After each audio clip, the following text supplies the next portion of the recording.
Good morning my dear students. मेरा नाम नमिता झा है। मैं क्लास 6 स्टैंडर्ड में हिंदी पढ़ाती हूँ।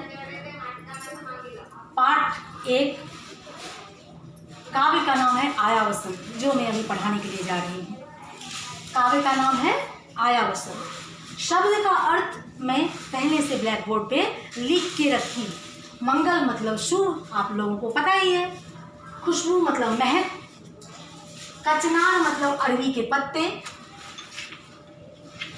फुर्ती मतलब ताजगी, मुश्किल मतलब कठिन, और पंचम मतलब पौ, वही सारेगामा पौ। तो सबसे पहले मैं कविता को पढ़ के सुनाती हूँ, और आप लोग भी एक बार नहीं, दो बार नहीं, 3-4 बार कविता को पढ़ लेना, और इसके बाद उसको कंठस्थ कर लेना। कंठस्थ मतलब पूरे याद मजवानी, बिना बुक देखे उसको सुनाना है। तो पहले मैं कविता आप लोगों को पढ़ के सुनाती हूँ। दिन को सूरज लगा चमकने, हवा लगी अब सरसर बहने। दिन को सूरज लगा चमकने, हवा लगी अब सरसर बहने।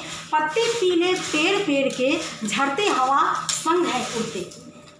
ऋतु वसंत का स्वागत करने, नई कोपलें सजी पेड़। मतलब कि कवि के कहने का मतलब यह है कि जैसे सुबह हम जगते हैं, जैसे सवेरे सवेरे हम जगते हैं, तो सूर्य अपना सुंदर सा प्रकाश से पूरे दुनिया को प्रकाशित कर रही होती है। सूर्य अपना सुंदर सा प्रकाशित लेकर पूरे दुनिया को प्रकाशित कर रही होती है। और सुबह सुबह आप महसूस करेंगे, सुबह सुबह आप महसूस कर सकते हैं कि जैसे हम अपने घर का खिड़की दरवाज़ा खोलते हैं तो इतनी सुंदर ताजगी भरी हवा सरसर सरसर सरसर करके बहती है। इतना मन खुश हो जाता है, पूरे दिन का थकावट दूर हो जाता है, और हम ताज़ा हो जाते हैं। और हम क्या हो जाते हैं? ताज़ा। जो भी काम करेंगे वो हमारा अच्छा ही होगा। अब है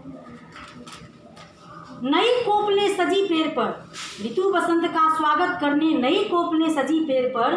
सेमल खिलता लाल फूल से, टेसू फूला डाल डाल पर। नई बौर छा गई आम पर, महुआ बहता सुबह टपक टपक कर।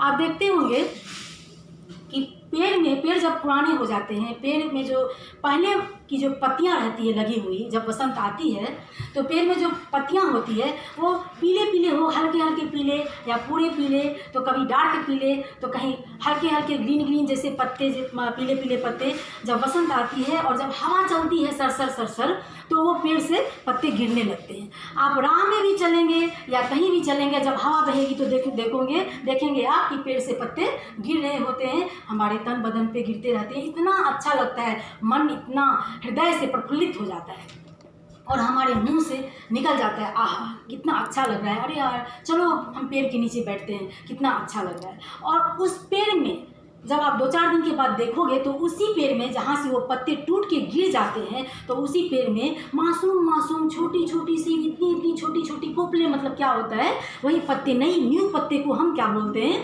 कोपले। न्यू पत्ते को हम कोपले बोलते हैं। तो वो छोटी छोटी महीन महीन जैसी पत्ते, एकदम नाजुक सी, मतलब कि उसमें हम सट भी जाएंगे तो वो पत्ते टूट जाएंगे, वो पत्ते मुरझा जाएंगे। तो ग्रीन कलर की एकदम सुंदर सी पत्ती उसमें निकलती है, तो उसको बोलते हैं नई कोपले। तो नई कोपलें सजी पेड़ पर, वो पेड़ पे वो छोटी छोटी पत्ती, नन्हे नन्हे से पत्ते पेड़ पे सज जाती है, और पेड़ पे सजने के बाद वो फिर धीरे धीरे धीरे धीरे बड़ी होती है, छोटे छोटे सुंदर सुंदर आकार में वो बड़े होते जाते हैं। अब है देखिए, नई बौर छा गई आम पर, महुआ बहता सुबह टपक टपक कर। नई बौर बौर मतलब समझते हैं? बौर मतलब क्या होता है? जो आम के पेड़ पे जो मंजर आता है, मंजर, तो लंबे लंबे से मंजर आते हैं, उसकी कितने लोग चटनी भी बनाते हैं तो पीस करके, तो मंजर जो आती है उसी को हम बोलते हैं नई बौर छा गई आम पर, महुआ बहता। आप देखते होंगे महुआ का जो पेड़ होता है गांव सब में, तो आप सुबह सुबह जब बाड़ी में जाते होंगे तो महुआ के पेड़ के नीचे पूरा, वो नीचे जड़ के पास ना, पूरा जमीन के पास पूरा महुआ टूट के नीचे पूरा बिछी रहती है, और एकदम सुंदर लगता है। और कितने लोग तो उसका क्या करते हैं आप लोग को पता भी नहीं होगा, अगर नहीं पता होगा तो करके ट्राई करना करके। वो महुआ को गर्म पानी में उबाल करके उसका जूस बनाते हैं, और उसका जूस बना करके उसको पीते भी हैं। उसे सुनने में आया है कि उसे बहुत ताकत लगता है, हम ही पिए हैं, बहुत ताकत आती है। तो महुआ बहता सुबह टपक टपक कर, कोयल पंचम सुर में गाती। देखिए, नई बौर छा गई आम पर, नई बौर छा गई आम पर, महुआ बहता सुबह टपक टपक कर, मैंने बताया, इसका एक्सप्लेन किया। कोयल पंचम सुर में गाती, मीठा मंगल गान सुनाती। अब मैं इसके बारे में भी थोड़ा सा, महुआ के बारे में तो मैंने किया, बसंत के बारे में मैंने एक्सप्लेन किया, पेड़ के बारे में मैंने एक्सप्लेन किया। अब मैं जो करने के लिए, ध्यान से सुनते जाइएगा, एकदम ईजी है।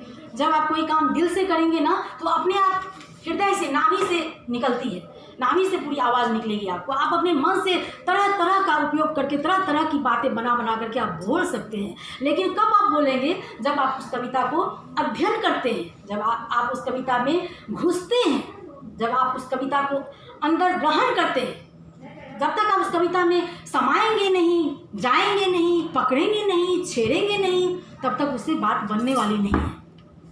मैं आपको बता दूँ, जब किसी आदमी से आप मोहब्बत करते हैं, प्यार करते हैं, मम्मी से, डैडी से, अपने भाई बहन से, बंधुओं से, किसी से कितना लगाव होता है, नानी से, दादी से, तो उसमें आप घुसे रहते हैं, उसमें आप भूले रहते हैं। तो मम्मी में आप भूले रहते हैं, पापा में आप भूले रहते हैं, भाई बहन में आप भूले रहते हैं। तो आपको उसका अंदाज़ा रहता है कि मेरी बहन अभी जो बोलेगी उसको तुरंत समझ जाओगी, मेरी मम्मी अभी इशारा में बात करेगी तो हम समझ जाएंगे। मम्मी का इशारा समझ, क्यों? क्योंकि हम मम्मी को रीड किए हैं, हम मम्मी को पढ़े हैं, हम मम्मी को जानते हैं। तो उसी तरह से ये जो अध्ययन है, वही बात आती है इस अध्ययन की। जब हम किसी बुक का अध्ययन करते हैं, उसमें बार बार घुसते हैं, उसकी गहराइयों में समाते हैं, उसकी गहराइयों में जाते हैं, तो अपने आप अंदर आत्मा से उसका एक्सप्लेन कर सकते हैं, उसके बारे में 10-5 पॉइंट बोल सकते हैं। तो आप अपने आप करेंगे। तो अब देखिए, कोयल पंचम सुर में गाती, मीठा मंगल गान सुनाती। कोयल पंचम सुर में गाती, मीठा मंगल गान सुनाती। जब आप सवेरे सवेरे जगते हैं, 3-4 बजे के आसपास आप महसूस कीजिएगा, बहुत अच्छा कविता है। 3-4 बजे के आसपास सुबह मॉर्निंग में जब हम उठते हैं, देखिए गाना गाने वाले और पढ़ने वाले जो भी बच्चे होते हैं, जिसको जिस सब्जेक्ट में रुचि होता है, वो आप देखते, ध्यान देते जाइएगा, वो कभी भी देर से नहीं उठेगा, वो कभी भी सूर्योदय के बाद नहीं उठेगा। वो उसका टाइमिंग होता है 4 बजे 5 बजे। वो अक्सर काम करने वाले जो भी आदमी होते हैं वो 4-5 बजे उठ ही जाते हैं, जिसको जिस सब्जेक्ट में जो रुचि है। किसी कोई आर्टिस्ट है तो वो अपना हारमोनियम लेकर के रियाज पे बैठ जाता है, रियाज करता है 4-5 बजे। अब देखिए, इससे बहुत जुड़ा हुआ है ये जो हम अभी बोले हैं, कोयल पंचम सुर में गाती, मीठा मंगल गान सुनाती। इससे पढ़ने वाले और इंटरेस्ट लेने वाले बच्चों की कहानी जुड़ी हुई है, ये कोयल से जुड़ी हुई है। अब देखिए, जब आप 4 बजे 5 बजे उठते हैं तो आम के पेड़ पे इतना सुंदर आपको लगेगा, आप काफ़ी नींद में हैं। आप एकदम सोच लीजिए कि आप अपने बिछावन पे नींद में सोए हुए हैं और कोयल बोलती है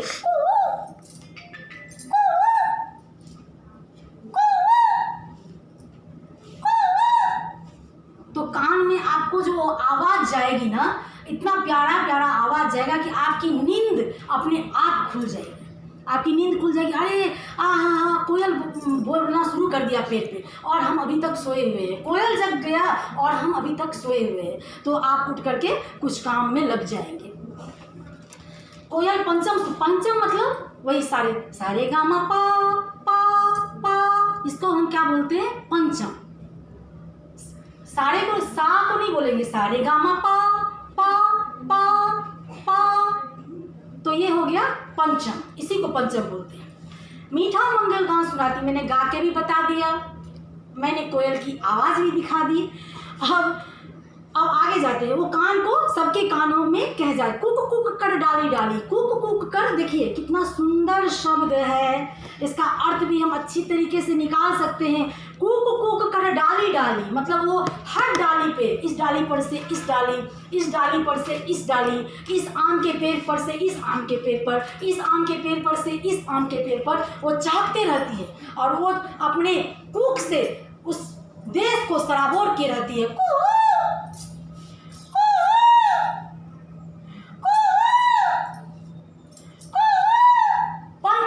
गाती है वो, पंचम सुर में वो गाती है, सबके कानों में भा जाती है। ऋतु बसंत छाई मतवाली, कचनारों की छटा नियारी। मतलब आप ऋतु बसंत जहाँ भी जाएंगे, वो पत्ते से, पेड़ से, कोपलों से, कोयल की आवाज़ से, मतलब इर्द गिर्द आपको बसंती मतवाली छाई रहेगी।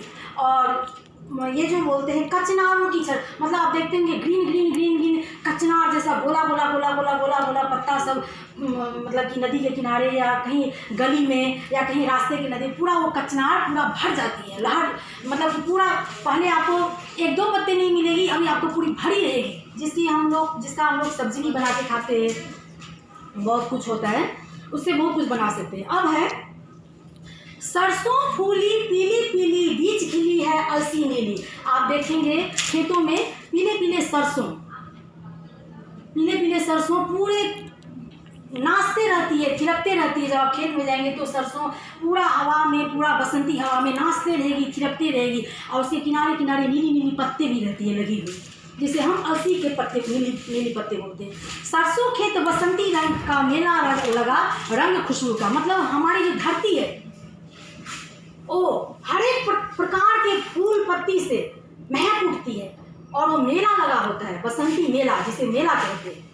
मेले जैसे धरती एकदम दुल्हन बन जाती है, जिसको हम बोलते हैं दुल्हन। जब कोई भी स्त्री सजती है तो वो दुल्हन का रूप लेती है, तो वही सज गई है हमारी पूरी धरती दुल्हन जैसी सज गई है। अब देखिए, खट्टी मीठी बेरों की झाड़ी लदी फलों से, मतलब कि जितने सारे फल फूल सब होते हैं ना, बसंत ऋतु में निकलने लगते हैं नई कोपलों के साथ, बेर भी फटने लगते हैं। कच्ची अमियाँ, खट्टी खट्टी अमियाँ, मतलब तो जानते ही हैं, जो मंजर जो थोड़ा बड़ा होता है, मंजर अपने आकार से जब थोड़ा बड़ा होता है तो वो क्या रूप ले लेता है, अमियाँ, जिसे आम बोलते हैं। तो छोटा आम जिसे बोलते हैं हम लोग, टिकला उकला भी बोलते हैं, उसकी चटनी बनती है, उसके अचार बनाए जाते हैं। वही कच्चा आम जब पक जाता है तो उसे आम समझ के खाते हैं। इमली भी अब मिलने लगती है, इमली भी पेड़ पे लग जाती है, उसके भी, इमली के भी बहुत वैरायटी होते हैं, सब्जी में डाले जाते हैं, चटनी बना के खाए जाते हैं, कोई तो ऐसे तोड़ के ही खाते हैं। ठंडा शरबत अच्छा लगता, मुश्किल में अब नींबू मिलता। अब इसका मतलब समझ रहे, इस मौसम में मन करता है कि ठंडा शरबत पीने का, हमको मन कर रहा है ठंडा शरबत पीने का, लेकिन जब नींबू चाहिए तो नींबू लेना भी मुश्किल हो जाएगा। अब इस शरबत में हमें नींबू डालना है तो नींबू मिलेगा नहीं जल्दी से। क्यों नहीं मिलेगा? क्योंकि नींबू की भाव बढ़ जाती है। जब हम कोई चीज़ को पाने की इच्छा रहती है तो उसका भाव बढ़ जाता है, तो नींबू मिल ही नहीं रहा है, क्योंकि नींबू को सब खरीद के जहाँ तहाँ से लेके बच ही नहीं रहा है, शरबत में डाल के सब पी जा रहा है, तो नींबू मिलना मुश्किल हो गया है। तो नींबू मिलना मुश्किल हो जा रहा है। घड़े सुराही बिकने आते, सौंध ठंडा पानी लाते। देखते होंगे कि गर्मी के सीज़न में वो घड़े वाले सबके घर जा करके सुराही भी लेने के लिए आते हैं। जो सुराही में, वो सुराही का क्या मतलब होता है, आप फ्रीज में रखा हुआ पानी पीजिए, आप फ्रीज में रख कर के पानी पीजिए, और आप सुराही मतलब घड़ा, उसमें मिट्टी का घड़ा होता है, और उसमें ठंडा पानी दे करके उस ठंडा पानी को पीने से मन एकदम ताज़ा हो जाता है, लगता है कि स्वर्ग में। तो सुराही में पानी भर के जब आप पिएंगे और फ्रिज का पानी पिएंगे, दोनों में आसमान धरती का फर्क होता है। इतना मीठा होता है सुराही का पानी, इतना अच्छा लगता है। तो बच्चे, आज के लेसन में मैं इतना बताई हूँ। अभी जो कुछ भी थोड़ा बच गया होगा वो मैं नेक्स्ट जब हम आएंगे नेक्स्ट क्लास में तो हम बता देंगे। दिन को सूरज लगा चमकने, हवा लगी अब सरसर करने। तो बताइए, कवि के कहने का मतलब यह है कि जैसे जैसे सुबह में हम जगते हैं तो सूर्य अपना सुंदर सा प्रकाशित किए हुए पूरी धरती को, पूरी दुनिया को प्रकाशित कर रही होती है। और जब हम खिड़की दरवाज़ा खोलते हैं और जब हम घूमने के लिए जाते हैं, उस टाइम में टहलने का मन करता है, घूमने का मन करता है, क्योंकि वो जो हवा सरसर बहती है, सुंदर सुंदर हवा, वो शरीर में जो लगती है तो पूरी थकान को दूर कर देती है। तो थैंक यू, धन्यवाद। आज की कविता में बस इतना ही। और आपको होमवर्क करना है। इस कविता को मैंने अच्छी तरीके से एक्सप्लेन भी कर दिया, पढ़ के भी सुनाया। अब होमवर्क इसमें करना है कि बसंत का स्वागत करने के लिए प्रकृति में क्या क्या परिवर्तन हुए। बसंत का ये होमवर्क है आपका। बसंत का स्वागत करने के लिए प्रकृति में हम क्या परिवर्तन हुए, बसंत का स्वागत करने के लिए प्रकृति में क्या क्या परिवर्तन हुए। बसंत का स्वागत करने के लिए प्रकृति में क्या क्या परिवर्तन हुए। पंचम सूर में कौन गा रही है, ये तो एकदम इजी है, पता ही है, आपको लिख सकते हैं। पंचम सूर में कौन गा रही है, खेत बसंती रंग का किस प्रकार हो गया है, खेत बसंती रंग का किस प्रकार हो गया है। तो ये तीनों क्वेश्चन का आंसर आप मुझे लिख करके बताएंगे, उसका आंसर देंगे। इतना मैं बता चुकी हूँ आपको आंसर ढूंढने में भी समय नहीं लगेगा। आप ऐसे ही बहुत अच्छे होनहार बच्चे हैं, होनहार विद्यार्थी हैं। आप बेहतर कर सकते हैं, थोड़ा इंटरेस्ट लेना पड़ता है। थैंक यू, धन्यवाद।